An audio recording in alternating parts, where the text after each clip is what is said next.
Stranger Things. Are you sick of hearing about it yet? Well, too bad, because I'm here to talk about it some more. I didn't plan on making a video about it, but as you may know, the final season recently finished airing, and just like everyone else, I have thoughts. I'm not going to talk about Conformity Gate. I'm worried my thoughts on that would get me death threats from Byler shippers. No, today I want to talk about the way that some of Stranger Things characters were written. And I don't know why you would click on this video if you haven't seen all of Stranger Things, but just in case, spoilers ahead for like the entire series, you've been warned, so you can't get mad at me. I don't think it's an unpopular opinion that the first season of Stranger Things is maybe some of the best television of all time, but that the subsequent seasons never quite reached the same highs story-wise. It's also widely known that the Duffer Brothers, the show's creators, originally pitched it to Netflix as an anthology series that would follow a different cast of characters each season. However, Netflix accurately predicted that viewers would fall in love with the characters and want to see a continuation of their story, so the show went ahead as a regular series. And that's exactly why I stuck with the show and why it eventually became a special interest of mine. I got really attached to the characters. The Duffers have said that they wanted the show to feel cinematic, with a lot of focus on characterization, and I always thought that was where it really shone. Most of the main characters felt well-rounded, developed, and realistic. With this being a show set in the 80s and heavily inspired by the TV shows and movies from that era, they very easily could have relied on the same stock character archetypes and tropes we've all seen a million times at this point, but instead they purposely subverted them. Take, for instance, Steve Harrington. The first few episodes of season 1 set him up to be a stereotypical douchebag jock character, however we later see him have a change of heart and start to right some of his wrongs, eventually saving Nancy and Jonathan from the Demogorgon. His arc continues in season 2 when he befriends and protects Dustin and the other kids, and culminates in him wholeheartedly accepting Robin when she comes out to him in season 3, making him a fan favorite character.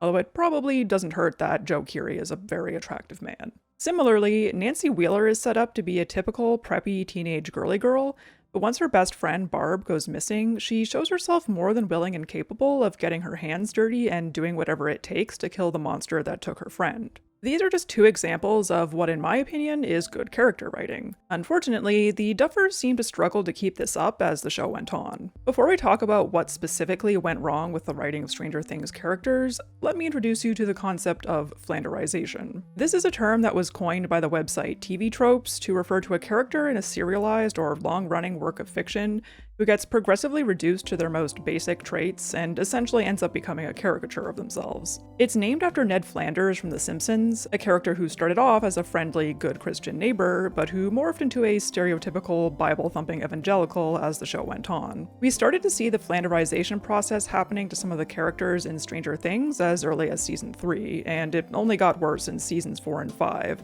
To the point where some characters are nearly unrecognizable from who they were when first introduced. I'll get into specific examples in a moment, but first I want to talk about why I think flanderization happens. In the case of Stranger Things specifically, I think the most obvious answer is just that there are too many damn characters. There were already a lot of characters in season 1, with the 5 kids, Mike, Will, Lucas, Dustin, and Eleven, 2 adults, Hopper and Joyce, and 2 teens, Nancy and Jonathan, plus a plethora of secondary characters, but it still felt like a manageable amount, and every character was pretty well fleshed out. But with each subsequent season, new characters were added, and previously minor characters were made more prominent. This is especially evident in Will's coming out scene in season 5, episode 7, where there are so many people in the room that Will is tearfully coming out to characters he's barely been shown interacting with, like Vicky, Collie, Murray, and his 7th grade science teacher. The cast started to feel a little stretched thin, to the point where there were just way too many characters to give them all an equal amount of nuanced and in-depth characterization. I also think flanderization can happen as a result of a show getting too popular for its own good.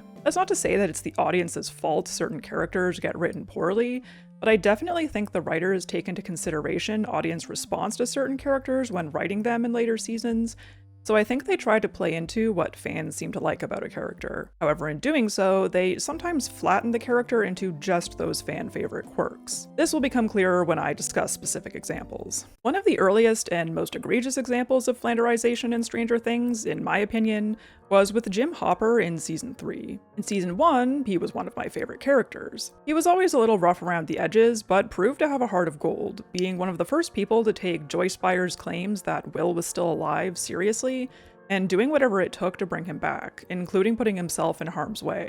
He was a complex and imperfect character, which made him interesting. This characterization continued in season 2, where we get to see him develop a relationship with Eleven and navigate the challenges that come with that. He is a bit overbearing at times, but at the end of the season, he and Elle have a heart-to-heart where he apologizes for his behavior and explains that he was just scared to lose Elle the way he lost his daughter Sarah to cancer. This character development becomes all but moot in season 3, however, because Hopper seemingly suffered a traumatic brain injury between seasons and is acting like a completely different person. He is significantly more aggressive, rude, impatient, and short-tempered than before. Despite him admitting to Elle that he had been too overprotective of her at the end of the previous season, he continues to be so in this season, except in a way that makes even less sense. Instead of being fearful for her safety, which is understandable, he is resentful of her relationship with Mike. I already dislike the dad hates the daughter's boyfriend trope. I think it's weird and gross and patriarchal, but it makes even less sense here because Mike is not just some random guy. This is the kid who rescued and sheltered Eleven and never gave up hope that he would see her again, even when everyone thought she was dead for a year. Genuinely, what has Mike done to deserve this mistrust and treatment from Hopper, besides maybe being an annoying 14-year-old boy? The fact that he went as far as trying to break them up after Eleven was pining after Mike for a year is insane to me, and feels selfish in a way that Hopper was not previously shown to be. When he goes to Joyce for advice, she tells him to just have an open and honest conversation with Elle and Mike, but he acts like this is the hardest thing in the world for some reason, even though, again, he was literally shown doing this with Elle of his own accord at the end of season 2. Speaking of Joyce, his treatment of her this season is similarly infuriating and baffling. He suddenly starts acting extremely rude, jealous, and possessive towards her, things he was never shown doing previously. I didn't like how he kept needling Joyce about going on a date with him, which she seemed to agree to only reluctantly. Like, dude, this woman watched her boyfriend get ripped apart by demo dogs right in front of her less than a year ago. And like, we as the audience are supposed to find this romantic.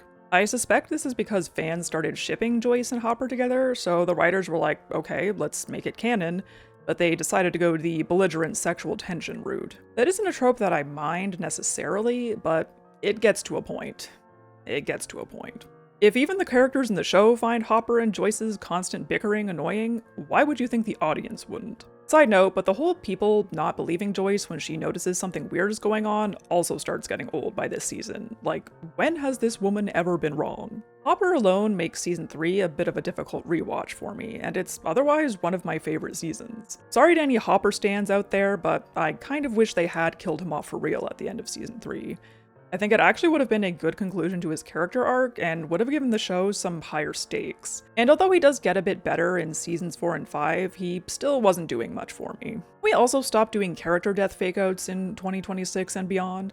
Like, either kill them or don't. You can't have it both ways. This pissed me off about Eleven's death in the finale as well, but I digress. The most tragic example of a flanderized character on this show for me personally is Robin Buckley. She's introduced in season 3 as Steve's coworker at Scoops Ahoy and helps him and Dustin crack the Russian code and eventually infiltrate the base under Starcourt Mall. She ends up forming a close relationship with Steve, and they became a fan favorite duo. He was also the show's first canonically gay character, and I think her coming out scene to Steve was really well done. She's snarky, sarcastic, and a little bit aloof, constantly making fun of Steve for his failed attempts at picking up girls, but she also shows herself to be very intelligent and brave, gaining a basic understanding of Russian in just a few hours and remaining relatively calm even after being captured by the Russian military. She seemed like this cool alternative girl, a type of character that I must admit I do have a bit of a weakness for. There is one scene where Steve mentions her being hyper, but this seems to only come out when she's under a lot of stress, as seen in the scene where Jonathan is trying to excise the piece of mind flayer from Elle's leg, and Robin starts prattling on about a girl on her soccer team who broke her leg. In season 4, however, this is how Robin acts like 90% of the time. Similar to Hopper, it's like she had a complete personality transplant between seasons. All of her coolness is gone, and she's way dorkier and more awkward than she had been previously. Her clumsiness, inability to stop talking, and lack of a filter have become her defining character traits. As opposed to being smart and grounded, she now seems to have her head in the clouds all the time and talks exclusively in Whedonisms. I've seen a lot of people complain about how the dialogue in Stranger Things has started to feel like it came out of a Marvel movie, and about 50% of those types of lines were delivered by Robin. She still has her moments. Her speech to the hospital director was particularly good, but they're fewer and farther between. This only got worse in season 5, I fear. I found myself cringing half the time she opened her mouth. Like, There's the one part where they're trying to devise a plan to rescue the kids from the military, and she just exclaims, "Dick?" And then everyone looks at her and she's like, "Whoops, that was supposed to be an inside thought. What is this? What are we doing?" I will never forgive the Duffer Brothers for making me annoyed by my favorite character. It also felt like she had barely any screen time with Steve in season 5. I would have really loved to see their friendship develop the way we see Steve and Dustin's develop this season. One of my theories for why this happened to Robin's character has to do with the fandom's response to her after season 3. People really liked her, and I know a lot of weird outcast girls, such as myself, saw themselves in her. As I talked about in my Rise of the Weird Girl video, many real-life weird girls are neurodivergent, and so weird girl characters often end up being very neurodivergent coded.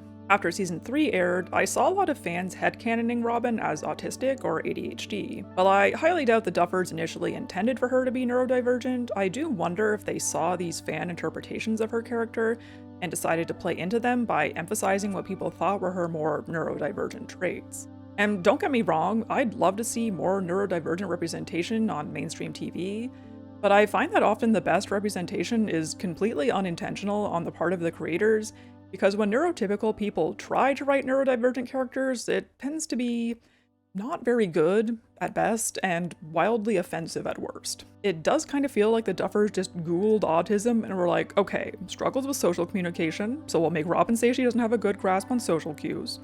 Late meeting developmental milestones, alright, we'll make her say that she learned how to walk 6 months after all the other babies. Sensory issues, let her complain about how uncomfortable she is when wearing Nancy's clothes. Like, what happened to Show Don't Tell? It just ends up feeling very inauthentic. Actually, a really good example of autistic representation I've seen on TV recently is Shane Hollander in Heated Rivalry. He didn't have to do anything except awkwardly extend his hand to Ilya, and I was like, that man is autistic. Everybody else started taking notes. They did the same thing with Robin's potentially ADHD traits too. They were like, okay, so people with ADHD never shut up and they're easily distracted. It's just very stereotypical and even infantilizing at times. Case in point, the scene in season 4 when they're in Nancy's room trying to formulate a plan to talk to Victor Creel, and Robin just starts rifling through Nancy's shit like she's a toddler and says, "Holy shit guys, there's a little ballerina in here," as if she's never seen a music box before. Mind you, Max has like 4 hours left to live at this point. That's not to say that neurodivergent people are never like this in real life, but with Robin it just felt overly exaggerated, and I much prefer the more subtle portrayal of her potentially neurodivergent traits in season 3. I've seen some people argue that the reason her personality changed so drastically in season 4 was because she'd gotten more comfortable around the other characters and had stopped masking.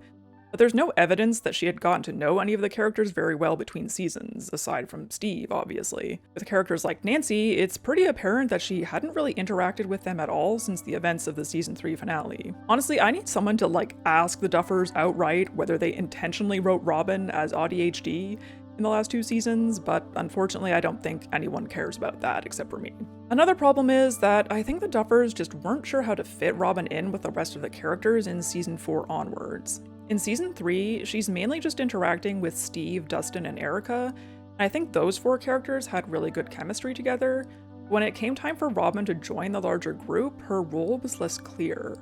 Because Nancy was already the smart girl character, and Max was already the snarky tomboy girl character, so they just turned Robin into the comic relief character by cranking her quirkiness up to 11. But to me, her humor just came across as trying too hard. I think in general a lot of Flanderization happens when the writers start leaning too hard on one character for comic relief. I just really wish they hadn't chosen Robin to do this too. I'm especially mad because she is one of the very few canonically lesbian characters in mainstream television. We barely get enough decent representation as it is, and you had to turn our one cool character who gets the girl and doesn't die into a quirk chungus. Hopper and Robin are the 2 worst victims of Flanderization in my opinion, but it happens to almost all the main characters to some degree. For instance, Nancy starts out as a fairly normal teenage girl who happens to have pretty good aim with a handgun once she practices, but it seemed like they tried to girl bossify her more with each subsequent season, which I didn't really have a problem with, until it got a bit ridiculous in season 5, when she's taking out just as many soldiers as Hopper, the military veteran and trained police officer. And then in the fight against the Mind Flayer, she has a fucking machine gun? Like, okay, Sarah Connor. I didn't really think Stranger Things was supposed to be an action series. It certainly didn't start off that way, but what the hell, sure. I also didn't really like the direction they were starting to take Erica in once she became a more prominent character in season 3. It felt like they were leaning a little too hard into the sassy black girl trope, which has more or less become a racist stereotype at this point. Not a great look for the only black female character on your show. They did tone it down in seasons 4 and 5 though, and I do like how they made Erica interested in the nerdy stuff she used to make fun of her brother for, like D&D and science, so I guess I'll give them credit for that.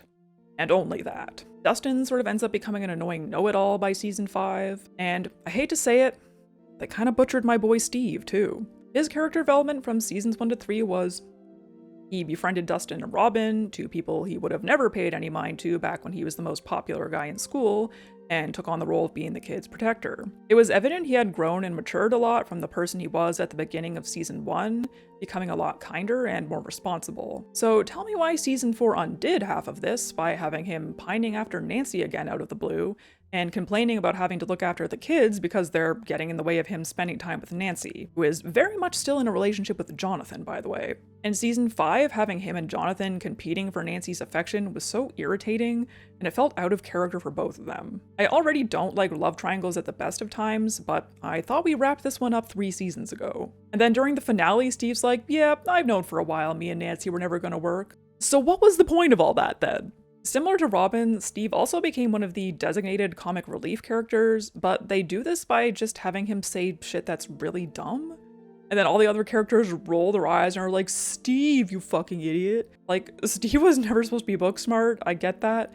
But at the beginning, he at least seemed like he had an IQ that was above room temperature. It's so notable that I've seen fans joke that he has brain damage as a result of getting punched in the head so many times. After all my boy has been through, I feel like he deserves better. Even characters that weren't exactly flanderized were victims of poor writing in different ways. It felt like the writers didn't really know what to do with characters like Mike, Jonathan, and Joyce from season 3 onward, so they sort of end up becoming non-characters, given very little in the way of meaningful development or things to do. They also do this with Will in seasons 3 and 4, but then all of a sudden I'm expected to care about him in season 5? Well, I don't.